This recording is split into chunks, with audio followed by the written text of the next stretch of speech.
பொண்ணு பேக் பண்ணல, எதுவுமே பண்ணல, ஊருக்கு போகணும். எவ்வளோ நேரம் ஆகுது, இந்த பொண்ணு இருக்கே, இதை நினச்சா கோவமாக வருது. என்னம்மா சோகமாக இருக்க? அப்படிலாம் இல்லைண்ணா, வாங்க வாங்க. எப்போண்ணா வந்தீங்க? சோகமாக இருந்தியம்மா, அதான் என்னன்னு கேட்குறேன். இல்லை, இந்த திவ்யா பொண்ணு தானே, நேற்று போச்சு, இன்னும் வரலண்ணா.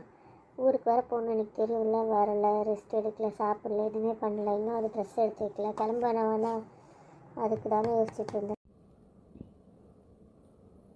ஆமாம், நீ எப்படி சொன்ன? எப்படி அவன் என்ன ஊர் சுத்தவா போயிருக்கா? டாக்டருமா, அங்கே போய் பேஷண்ட்லாம் பார்க்கணும், 4 நாள் லீவ் போட்டணும், அதுக்கேற்ற வேலை செஞ்சுட்டு தானே வரணும்.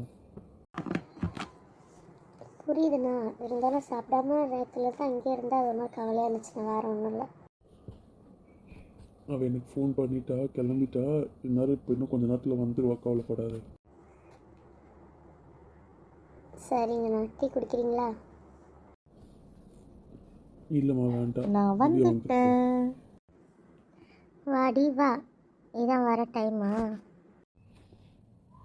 நான் தான் குழந்தைய திட்டாதன்னு சொல்கிறேன், எதுக்கு சும்மா குழந்தைய திட்டிகிட்டு இருக்க? எல்லாம் தெரிஞ்சு பண்ணலாமா? உங்கள் செல்லத்தால் தான் நான் இப்படி பண்ணுறேன். எப்படியோ போங்க, நீங்களாச்சு உங்கள் மருமகாச்சு. என்ன நீங்களே கொச்சிக்கிட்டா எப்படி? உங்களுக்கு தெரியாதா? ட்ரெஸ் மட்டும்தான் பேக் பண்ணணும், அதை நான் பண்ணிட மாட்டேன்னா அவ்வளோதான்.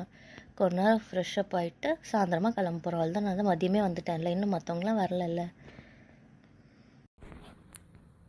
சரிடா, நீ போயிட்டு குளிச்சுட்டு சாப்பிட்டு ரெஸ்ட் எடுன்னா. சரிங்க மாமா. போயிட்டு குளிச்சுட்டு வா, சீக்கிரம் சாப்பாடு எடுத்து வைக்கிறேன்.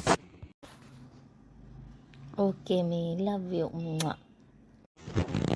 சீக்கிரம் பொடிக்கல். ஓகே மீ, 5 மினிட்ஸில் வந்துடுறேன். திவ்யாம்மா, சாப்பிடவா? மீ பசிக்கல, தூங்கி எழுந்துட்டு வரேன் ப்ளீஸ். சாப்பிட்டு போய் தூங்குடா. மீ ப்ளீஸ், மீ தூக்கம் வருது, மீ கொஞ்சம் ரெஸ்ட் எடுத்துகிட்டு வரேன். கீழே இருந்து கத்த வைக்காது, இப்போ நான் மேலே வந்தால் அவ்வளோதான். ஒழுங்காக வந்து சாப்பிட்டு போடு. மீ காஃபி குடிச்சிட்டு மீ, அது போதும் மீ, அப்புறம் வரேன் மீ ப்ளீஸ் மீ. சரி அப்படின்னா போ.